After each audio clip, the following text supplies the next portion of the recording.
नमस्कार। आज हम डिस्कस करेंगे एचपीएसएससी का प्रीवियस पेपर। ये जो एचपीएसएससी का प्रीवियस पेपर है, इसका आज हम इंडिया जीके का सेक्शन डिस्कस करेंगे। पिछले कल हमने एचपी जीके का सेक्शन डिस्कस किया था और उससे पिछले कल हमने हिमाचल प्रदेश सेक्रेटरीट क्लरिकल का जो था वो कंप्लीट पेपर जो था वो डिस्कस किया था। 170 क्वेश्चन डिस्कस किए थे। चलिए डिस्कस करते हैं 131 क्वेश्चन से। यहाँ पर पूछा गया है the famous peacock throne originally belong to, तो सुप्रसिद्ध तख्ता ताउस मूलतः संबंधित था। तो ये जो फेमस पीकॉक थ्रोन था ये किससे संबंधित था? ये था शाहजहां से संबंधित। ऑप्शन बी जो है वो सही आंसर है। अब शाहजहां से संबंधित था पीकॉक थ्रोन। अगर आपसे पूछा जाए कि शाहजहां ने जो था वो किस चीज़ का फेमस एक ऐसी चीज़ है जिसका निर्माण करवाया था, तो शाहजहां ने जो था वो ताजमहल का निर्माण करवाया था। शाहजहां से पहले जो था वो जहांगीर राजा हुआ करते थे। जहांगीर मुगल राजा जो थे, इनके बारे में जानिए। जहांगीर के कार्यकाल के दौरान जो था वो कैप्टन हॉकिंस के द्वारा विजिट किया गया था, सर टॉमस रो के द्वारा विजिट किया गया था। और जहांगीर से पहले जो था वो अकबर हुआ करते थे। अकबर ने जो था वो दीन इलाही की स्थापना भी की थी। दीन इलाही की स्थापना अकबर के द्वारा जो था वो 1582 में की गई थी। तो ये मैंने बेसिक सा क्वेश्चन अभी आपको बताया, इसके बारे में याद रखिए। आगे 132 क्वेश्चन में पूछते हैं which crop was introduced in India by Portuguese. तो पुर्तगालियों द्वारा भारत में किस फसल का आरंभ किया गया था? देखो, पुर्तगाली ऐसे पहले ही थे जो इंडिया में आए थे, उसके बाद बाकी लोगों ने आना स्टार्ट किया, उसके बाद ही इंग्लिश, डच, डेन ये सब लोग आए, परंतु पोर्टुगीज सबसे पहले आए थे। वास्को डी गामा जो था वो सबसे पहले आकर पहुंचा था यहाँ पर।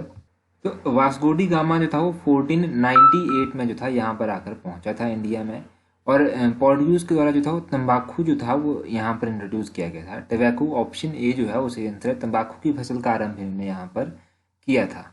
भारत में जो था वो प्रथम पुर्तगाली वायसराय कौन था? भारत में प्रथम पुर्तगाली वायसराय था फ्रांसिस्को डी अल्मीडा। इसका नाम भी आप याद रखिएगा, ये भी एक एग्जाम में पूछा गया था। 133 क्वेश्चन देखिए। Who has been called the father of tomb building. तो मकबरा निर्माण का पिता किसे कहा गया है?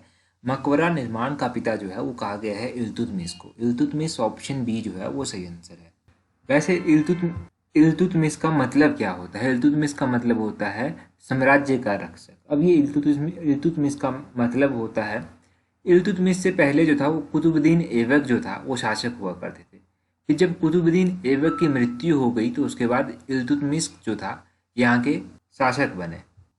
वैसे ये जो इल्तुतमिश था ना, ये दास हुआ करता था ऐबक का। कुतुबुद्दीन ऐबक का ये दास हुआ करता था। फिर इसने जो था वो कुतुबुद्दीन ऐबक की बेटी के साथ शादी कर ली और वहाँ उसका दामाद कहलाने लगा, और उसके बाद जो था ये यहाँ का शासक भी बन गया। इसके द्वारा जो था वो 40 अमीरों का एक समूह था, इनकी टुकड़ी का इसने निर्माण भी किया था। इल्तुतमिश ने जो था वो टका और जीतल ये भी आरंभ किए थे। ये कॉइन थे। टका जो था ये चांदी का कॉइन था और जीतल जो था ये तांबे का कॉइन था। ये इल्तुतमिश ने इंट्रोड्यूस किए थे। तो ये सब आप इल्तुतमिश के बारे में याद रखिए। आगे पूछते हैं मॉडर्न हिस्ट्री का क्वेश्चन है। 134 में पूछते हैं when did the communist party came into existence in India. तो भारत में कम्युनिस्ट पार्टी का कब अस्तित्व में आई थी? जो कम्युनिस्ट पार्टी थी 1925 में जो था वो अस्तित्व में आई थी। अब 1925 की बात करें, उससे पहले आप इसके बारे में थोड़ा सा जान लीजिए। ये जो कम्युनिस्ट पार्टी थी ना, इसकी स्थापना 1925 में की गई थी और कानपुर में इसकी स्थापना जो था वो की गई थी। तो देखिए 1925 में इंडियन नेशनल कांग्रेस का जो सेशन हुआ था उसकी अध्यक्षता किसने की थी और कहाँ पर की थी? तो सरोजनी नायडू के द्वारा जो था वो 1925 के सेशन की अध्यक्षता की गई थी और कानपुर में इन्होंने इसकी अध्यक्षता की थी। 1925 से पहले 1924 का जो सेशन था वो भी इम्पोर्टेंट था। ये बेलगांव में सेशन हुआ था और इसकी अध्यक्षता किसके द्वारा की गई थी? इसकी अध्यक्षता जो था वो महात्मा गांधी जी के द्वारा की गई थी। महात्मा गांधी ने सिर्फ एक ही ऐसा सेशन था इंडियन नेशनल कांग्रेस का जिसको प्रिजाइड किया था, जिसकी अध्यक्षता की थी, वो 1924 का सेशन था। तो ये दो सेशन इंपॉर्टेंट हैं, 1925 से रिलेट करते हैं, तो इसीलिए मैंने आपको बताया, इन दोनों को याद रखिएगा। आगे 135 क्वेश्चन में पूछते हैं Motilal Nehru Drew the Nehru report containing proposal for constitutional reform in the year. तो संवैधानिक संशोधन के लिए प्रस्तावों वाली नेहरू प्रतिवेदन को मोतीलाल नेहरू ने किस वर्ष तैयार किया था? इन्होंने इसको तैयार किया था 1928 में। ऑप्शन ए जो था वो सही आंसर है। यहाँ से भी इंडियन नेशनल कांग्रेस का यही क्वेश्चन बनता है। देखो, इस तरह के क्वेश्चन अलाइड के एग्जाम में अक्सर पूछे जाते हैं इंडियन नेशनल कांग्रेस के बारे में। 1928 में जो इंडियन नेशनल कांग्रेस का सेशन हुआ था उसकी अध्यक्षता जो था वो मोतीलाल नेहरू ने की थी और कलकत्ता में ये इसका स्थान रखा गया था कि कलकत्ता में ये रखा जाएगा। तो ये बस आप 1928 से रिलेटेड याद रखिए। आगे जियोग्राफी का क्वेश्चन चलता है आपके पास। यहाँ पर पूछते हैं which of the following rivers has its source near Ajmer in Aravalli range. तो अरावली पर्वतमाला में अजमेर के समीप जो है वो किस नदी का उद्गम स्रोत है। देखो अजमेर के समीप जो है वो किस नदी का उद्गम है, ये है लूनी नदी का। ऑप्शन डी जो है वो सही आंसर होगा। अगर हम लूनी नदी की बात करें तो ये वेस्ट की तरफ जो है वो बहती है, ये वेस्टवर्ड फ्लोइंग रिवर है। अब और भी ऐसी नदियां हैं, इनमें जो फेमस नदियां हैं जो वेस्ट की तरफ बहती हैं उनमें एक तो नर्मदा आ जाता है आपका, एक ताप्ती आ जाता है। इसके अलावा साबरमती नदी हो गया आपका, माही नदी हो गया आपका, लूनी नदी होगी आपकी, ये सभी जो है ये वेस्ट की तरफ जो है वो बहती हैं। बस ये एक छोटी सी जानकारी यहाँ से बनती है, इसको आप याद रखिए। 138 देखिए, 138 में पूछते हैं south west monsoon brings rain in India in the month of. तो दक्षिण पश्चिमी मानसून भारत में किस माह में वर्षा लाती हैं। तो साउथ वेस्ट मानसून जो है वो इंडिया में बारिश लाती हैं, कौन से महीने में ये लाती हैं। तो ये जून से लेकर सितंबर तक के जो महीने होते हैं उनमें लाती हैं। तो इस क्वेश्चन का सही आंसर क्या होगा, इसका सही आंसर होगा ऑप्शन सी जून। ये जून के महीने में जो है वो बारिश लेकर आती हैं साउथ वेस्ट मानसून। अगला क्वेश्चन देखिए, यहाँ पर पूछते हैं which of the following mineral is not found in black soil. तो ब्लैक सॉइल, ये जो काली मिट्टी है, इसमें जो है वो कौन सा मिनरल नहीं पाया जाता है। अब इसमें कौन सा मिनरल नहीं पाया जाता है, इसमें फॉस्फोरस जो है वो नहीं पाई जाती है। ऑप्शन डी जो है वो सही आंसर है। 139 का ऑप्शन डी सही आंसर है। अगर अब आप ब्लैक सॉइल के बारे में बात करेंगे तो ब्लैक सॉइल जो है वो अपने आप में काफ़ी इंपॉर्टेंस रखती है एग्जाम पॉइंट ऑफ व्यू से। ये जो ब्लैक सॉइल है इसको रिगर सॉइल भी कहते हैं और इसको रिगर कॉटन सॉइल भी कहते हैं। इसको रिगर सॉइल इसलिए कहते हैं क्योंकि यहाँ पर देखिए कॉटन की कल्टीवेशन के लिए ये काफ़ी अच्छी मानी जाती है, इस तरह से रिगर सॉइल इसको कहते हैं। और कॉटन कल्टीवेशन के लिए इसको काफ़ी अच्छा माना जाता है। ये काफ़ी वाइड एरिया में जो है वो फैली हुई भी है। इस मिट्टी में जो है वो फॉस्फोरस थोड़ी कम मात्रा में होती है, नाइट्रोजन थोड़ी कम मात्रा में होती है और ह्यूमस जो है इसमें थोड़ी कम मात्रा में पाई जाती है। इसमें आपका एल्यूमिनियम हो गया, आयरन हो गया, आयरन ऑक्साइड हो गया, मैग्नीशियम हो गया, ये अधिक मात्रा में जो है वो पाए जाते हैं। कम मात्रा में क्या क्या पाया जाता है ये एक बार फिर से सुन लीजिए, जैसे कि फॉस्फोरस हो गया, नाइट्रोजन हो गया, ह्यूमस हो गया, ये सब लो कंटेंट है इसके। और हाई कंटेंट में आपको पता चल गया आयरन, मैग्नीशियम, एल्यूमिनियम हो गया, आयरन ऑक्साइड हो गया, लाइम हो गया, ये सब अधिक मात्रा में पाए जाते हैं। आगे पूछते हैं 140 में which of the following region in India is devoid of trees. तो भारत में निम्न में से कौन सा प्रादेशिक क्षेत्र वृक्ष विहीन है। तो इस क्वेश्चन का सही आंसर है ऑप्शन सी एल्पाइन जोन। ये जो एल्पाइन जोन है ना ये वृक्ष विहीन है, यहाँ पर पेड़ कम देखने को मिलते हैं या फिर पेड़ देखने को मिलते ही नहीं है। ये जो एल्पाइन जोन है ये कौन सा जोन होता है, ये हाई एलिवेशन जोन होता है, ये अधिक ऊंचाई पर पाया जाता है। आपने देखा होगा कि कुछ ऊंचाई पर जाने पर आपको पेड़ देखने को नहीं मिलते हैं, इसीलिए जो है इस रीजन को जो है वो डिवाइड ऑफ ट्री भी कहा जाता है, जहाँ पर वृक्ष नहीं होते, वृक्षहीन क्षेत्र भी इसको कहा जाता है, वृक्ष विहीन क्षेत्र। आगे पूछते हैं most of the coal fields of Jharkhand and West Bengal are located in valley of. तो झारखंड तथा पश्चिम बंगाल की अधिकांश कोयले की खदानें जो है वो कहाँ पर अवस्थित है। तो अगर हम बात करें झारखंड और वेस्ट बंगाल की कोयले की खदानों की तो ये अधिकतर कहाँ पर स्थित है, ये स्थित है दामोदर वैली में। 141 का ऑप्शन बी जो है वो दामोदर सही आंसर होगा। अब ये दामोदर वैली में स्थित है अधिकतर कोयले और कोयले की खदानें। तो बात करते हैं कि वेस्ट बंगाल में जो है वो इम्पोर्टेंट कोल माइंस कहाँ कहाँ पर है। रानीगंज कोल माइन आपने सुना होगा, ये कहाँ पर है, ये वेस्ट बंगाल में है। दालिंगकोट जो कोल माइन है ये कहाँ पर है, ये भी वेस्ट बंगाल में है। छत्तीसगढ़ में बात करते हैं, अब छत्तीसगढ़ में कोरबा कोल माइन आ जाता है।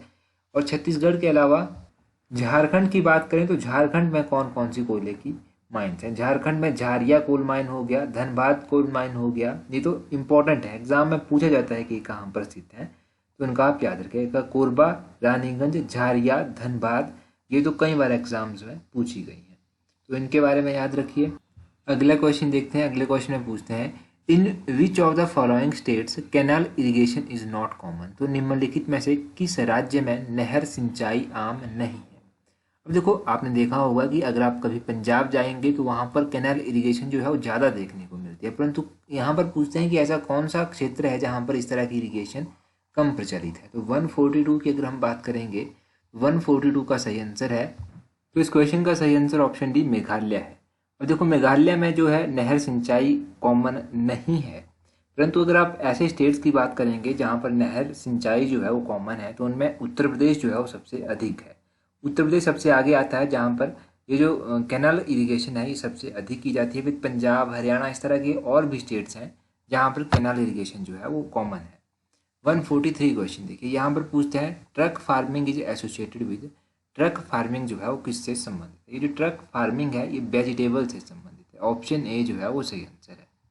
देखो ऐसे क्षेत्र ना जहाँ पर जिस क्षेत्र के फार्मर जो हैं, वहाँ के किसान जो हैं वो वेजिटेबल उगाने में एक्सपर्ट होते हैं, स्पेशलाइज्ड होते हैं, वो उस क्षेत्र को जो है वो ट्रक फार्मिंग कहा जाता है कि यहाँ पर ट्रक फार्मिंग की जाती है। उसी तरह एक और कॉन्सेप्ट है विटीकल्चर। विटीकल्चर किसको कहते हैं? विटीकल्चर कहते हैं जब ग्रेप्स यानी कि अंगूरों की कल्टीवेशन की जाती है तो उसको विटीकल्चर कहा जाता है। तो ये दो चीज़ें आप यहाँ से याद रखिए। आगे पूछते हैं a wide variety of engineering cutting tools are manufactured at, तो एक बड़ी विविधता वाले अभियांत्रिकी कर्तन औजार उपकरण इत्यादि जो है ये कहाँ पर किए जाते हैं? तो ये किए जाते हैं आपके चेन्नई में। 144 की अगर हम बात करें तो 144 का ऑप्शन है चेन्नई जो है वो सही आंसर है। यहाँ से कुछ ज़्यादा जानने को नहीं मिलता, तो इतना ही याद रखिए। 145 में पूछते हैं which one of the following countries does not border Brazil, तो निम्नलिखित में से ऐसा कौन सा देश है जो ब्राज़ील का सीमावर्ती नहीं है। तो ब्राज़ील का सीमावर्ती कौन सा नहीं है? 145 का जो है वो ऑप्शन डी सही आंसर है, इक्वाडोर। इक्वाडोर जो है ये ब्राज़ील का सीमावर्ती नहीं है। बाकी देखिए अगर आप बात करेंगे उरुग्वे की, बोलीविया की, अर्जेंटीना की, तो ये सभी जो है ये बॉर्डर करते हैं किसको? ब्राज़ील को। 146 क्वेश्चन देखिए, यहाँ पर पूछते हैं continent have drifted apart because of, तो महाद्वीप विस्थापित होकर पृथक हुए हैं, क्यों हुए हैं, क्या कारण रहा है इसके पीछे? तो 146 की अगर हम बात करेंगे तो इसका सही आंसर है ऑप्शन बी, टेक्टोनिक एक्टिविटीज़ के कारण। जो ये जो विवर्तनिक हलचलें होती हैं इसके कारण जो है वो महाद्वीप जो है ये ड्रिफ्ट हुए हैं। आगे पॉलिटी का सेक्शन है तो इसका भी एक क्विक रिवाइज कर ही लेते हैं। 147 में पूछते हैं which one of the following right can not be taken away during emergency as part of constitution of India, तो भारत के संविधान के अनुसार निम्न में से कौन सा अधिकार आपातकाल के दौरान वापस नहीं लिया जा सकता? क्वेश्चन नंबर 147 का option B, right to life जो है वो सही आंसर है। मोस्ट इंपॉर्टेंट क्वेश्चन है ये, तो इसको ध्यान रखिएगा। आगे पूछते हैं 148 में which one of the following is the real guiding factor for the state to meet social needs and for establishment of new social order, तो निम्नलिखित में से कौन सा राज्य सामाजिक आवश्यकताओं की पूर्ति तथा नई सामाजिक व्यवस्था को स्थापित करने के लिए वास्तविक मार्गदर्शक कारक है? क्वेश्चन नंबर 148 की अगर हम बात करेंगे तो 148 का ऑप्शन सी सही आंसर है, directive principle of state policy. कौन से आर्टिकल के तहत डीपीएसपी आते हैं? मैं कई बार आपको बता चुका हूँ directive principle of state policies के बारे में, तो कमेंट करके बता दीजिए। फंडामेंटल ड्यूटीज का आर्टिकल कौन सा है वो आप कमेंट करके बता दीजिए। और directive principle of state policy की बात करें तो इसमें आर्टिकल 40 जो है वो किसकी बात करता है, आर्टिकल 40 किसकी बात करता है, इसका आप ये बता दीजिए। आगे पूछते हैं in which of the following years the fundamental duties have been added in the constitution of India, तो जो हमारा भारत का संविधान है इसमें मूलभूत कर्तव्यों को जो था वो कब जोड़ा गया था? तो कब जोड़ा गया था मूलभूत कर्तव्यों को? तो ये कब जोड़ा गया था? ये जोड़ा गया था ऑप्शन बी 1976 में। 1976 में फंडामेंटल ड्यूटीज़ को जो था वो इंडियन कॉन्स्टिट्यूशन में जोड़ा गया था, भारतीय संविधान में जोड़ा गया था। आगे पूछते हैं 150 में the vice president of India can resign from his office at any time by addressing his resignation letter to the, Bharat के उपराष्ट्रपति जो है अपने पद से किसी भी टाइम त्यागपत्र दे सकते हैं। इनको अपना त्यागपत्र किसको संबोधित करना होता है? तो इनको अपना त्यागपत्र जो है वो प्रेसिडेंट ऑफ इंडिया को देना होता है। अगर प्रेसिडेंट ऑफ इंडिया ने रिजाइन करना है तो अपना त्यागपत्र वो वाइस प्रेसिडेंट ऑफ इंडिया को देंगे। 151 में पूछते हैं the salaries and allowances of state ministers are determined by, तो राज्य के मंत्रियों का वेतन और भत्ते जो है ये किसके द्वारा निर्धारित किए जाते हैं?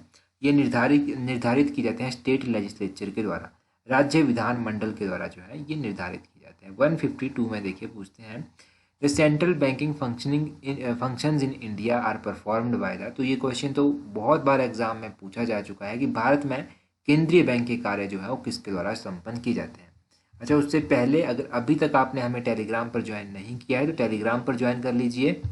टेलीग्राम का लिंक वैसे नीचे डिस्क्रिप्शन बॉक्स में भी है। अगर लिंक काम नहीं करता तो आप इस तरह से @allexam सर्च कीजिएगा 31 @allexam31 इस तरह से सर्च कीजिए, आपको हमारा टेलीग्राम चैनल मिल जाएगा। 10,500 से अधिक फॉलोअर हमारे टेलीग्राम पर हैं, तो आपको इजीली हमारा चैनल मिल जाएगा। बाकी जो नया चैनल है उसका लिंक भी नीचे डिस्क्रिप्शन बॉक्स में दिया गया है, उस पर भी आप हमें सब्सक्राइब कर सकते हैं। 152 क्वेश्चन की बात कर रहे थे, इसका सही आंसर होगा option C, Reserve Bank of India. Central banking के फंक्शन जो है वो रिजर्व बैंक ऑफ इंडिया के द्वारा जो है वो परफॉर्म किए जाते हैं। इसकी स्थापना कब हुई थी ये आप कमेंट करके बता दीजिए, और इसको नेशनलाइज कब किया गया था? 1949 में इसको नेशनलाइज किया गया था। स्थापना कब हुई थी ये आप कमेंट करके बताएंगे।